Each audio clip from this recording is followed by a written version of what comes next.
Hello guys, പുതിയ വീഡിയോയിലോട്ട് എല്ലാവർക്കും സ്വാഗതം. അപ്പോൾ രാവിലെ തന്നെ എൻ്റെ അപ്പുചേട്ടൻ എന്നെ വിളിച്ചിട്ട് ഓടി വാ രണ്ടും മാടത്ത് ഇരിക്കുന്നുണ്ട് പറഞ്ഞിട്ട് ഞാൻ ഓടി വന്ന് നോക്കുമ്പോഴേക്കും ഒരു മാടത്തേ ഉള്ളൂ കേട്ടോ. ദൈവമേ, ഇന്നത്തെ ദിവസം എൻ്റെ കരിയും പറഞ്ഞിട്ട് ഞങ്ങൾ തമാശയും പറഞ്ഞ് ചെറിയ തല്ലും ഉണ്ടാക്കിയിട്ട് ഞാൻ നേരെ ഉള്ളിലോട്ട് പോണേന് കേട്ടോ. രാവിലെ തന്നെ നല്ല വെയിലായിരുന്നേ. പിന്നെ കുഞ്ഞിനെ കൊണ്ട് ആൾ കളിച്ചുകൊണ്ടിരിക്കുമ്പോഴല്ലേ എനിക്ക് അടുക്കളയിൽ എന്തെങ്കിലും ചെയ്യാൻ പറ്റുള്ളൂ പറഞ്ഞിട്ട് നമ്മുടെ വഴുതനങ്ങ വറുത്തതും ഉരുളക്കിഴങ്ങ് വറുത്തതും പിന്നെ നല്ല കുരുമുളക് ഇട്ട് വെച്ച രസമായിരുന്നു കേട്ടോ. കാരണം ഇവിടെ രണ്ടുപേർക്ക് നല്ല തൊണ്ടവേദനയും കാര്യങ്ങളും. അപ്പം ശരി, ഒരു രസം കുടിച്ച് കഴിഞ്ഞാൽ പനി വരെ മാറുന്ന ആൾക്കാരാണ് കേട്ടോ ഞങ്ങൾ. അപ്പോൾ നല്ല രസമൊക്കെ ഉണ്ടാക്കി നല്ല ആസ്വദിച്ച് കഴിച്ചു കേട്ടോ.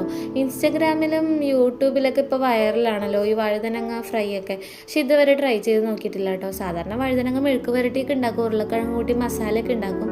പക്ഷെ ഇത് ഫസ്റ്റ് ടൈമാണ് കേട്ടോ. സംഭവം അടിപൊളിയായിട്ടുണ്ടായിരുന്നു. അത് നല്ല ആസ്വദിച്ച് കഴിച്ചു കേട്ടോ. കാരണം രാവിലത്തെ പണിയൊക്കെ കഴിഞ്ഞ് കുഞ്ഞുറങ്ങിക്കഴിഞ്ഞ് സമാധാനത്തിൽ എനിക്ക് ഫുഡ് കഴിക്കണം കേട്ടോ. അല്ലെങ്കിൽ എനിക്ക് അതിൻ്റെ ഇടയിൽ ധൃതി പിടിച്ച് കഴിച്ചാൽ എനിക്ക് അത്ര സെറ്റാവില്ല. പിന്നെ അതിനുശേഷം ഞാൻ നെയ്പായസം ഉണ്ടാക്കിയിരുന്നു കേട്ടോ ഇന്നലെ രാത്രിയിൽ. ഇന്നലെ എന്തോ ഒരു മൈൻഡ് അത്ര ശരിയില്ല തോന്നി. അപ്പോൾ നമ്മുടെ ഇന്നസെൻ്റ് കല്യാണരാമനിൽ പറയണ പോലെ സങ്കടം വരുമ്പോൾ ഞാനങ്ങടെ ഒരു ചട്ടകൂട്ട് ഇളക്കി ഒരു പായസം ഉണ്ടാക്കി 2 പപ്പടവും പൊടിച്ച് കഴിക്കും പറഞ്ഞ പോലെ അത് ഇന്നലെ രാത്രി ഉണ്ടാക്കി കേട്ടോ. അതിനുശേഷം ഇന്നലെ രാത്രിത്തെയാണ് കേട്ടോ വീഡിയോ. രാത്രി ഞാൻ ഈ ഉരുളക്കിഴങ്ങ് പൊളിച്ചുകൊണ്ടിരിക്കണത് എന്തിനാന്ന് വെച്ചാൽ ഉരുളക്കിഴങ്ങ്, ക്യാരറ്റ്, ബീൻസൊക്കെ ഞാൻ വേവിച്ചിട്ടുണ്ടായിരുന്നേ.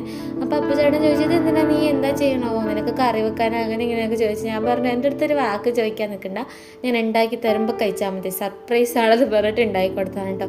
അതിൻ്റെ ഇടയിൽ വന്നിട്ട് നീ മസാലക്കറി ഉണ്ടാക്കാൻ പോണെയാണ് അങ്ങനെ ഇങ്ങനെ എന്നൊക്കെ പറഞ്ഞു കേട്ടോ.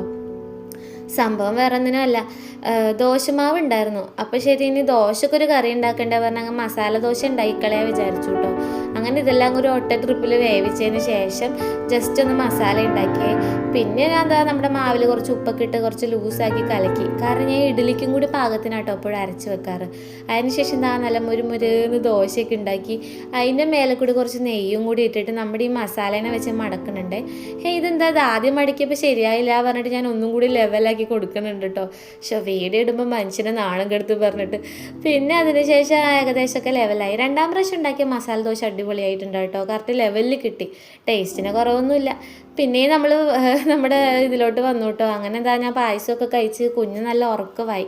ശരി, എന്നാൽ കുറച്ച് വെള്ളം കൂടി കുടിച്ച് കളയാ പറഞ്ഞിട്ട് രാവിലെ ജഗ്ഗിൽ സ്റ്റീൽ ജഗ്ഗാണല്ലോ അതിലെടുത്ത് വെച്ച് വെള്ളം എടുത്ത് വലിയ കാര്യത്തിൽ കുടിക്കണ്ടാണ് കേട്ടോ. വാ പൊള്ളിപ്പോയി. കാരണം ചൂട് വെള്ളം അതിൽ ഒഴിച്ച് വെച്ചെന്നുള്ള ഓർമ്മ എനിക്ക് ഉണ്ടായില്ല. അപ്പോൾ ഇന്നത്തെ വീഡിയോ ഇത്ര ഉള്ളൂ കേട്ടോ. വീഡിയോ ഇഷ്ടപ്പെട്ട് കഴിഞ്ഞാൽ ലൈക്ക് ചെയ്യണം, ഷെയർ ചെയ്യണം, സബ്സ്ക്രൈബ് ചെയ്യണം, കമൻറ്റ് ചെയ്യണം. അപ്പോൾ ഇനിയൊരു വീഡിയോ ആയിട്ട് വരാം കേട്ടോ. Okay, by.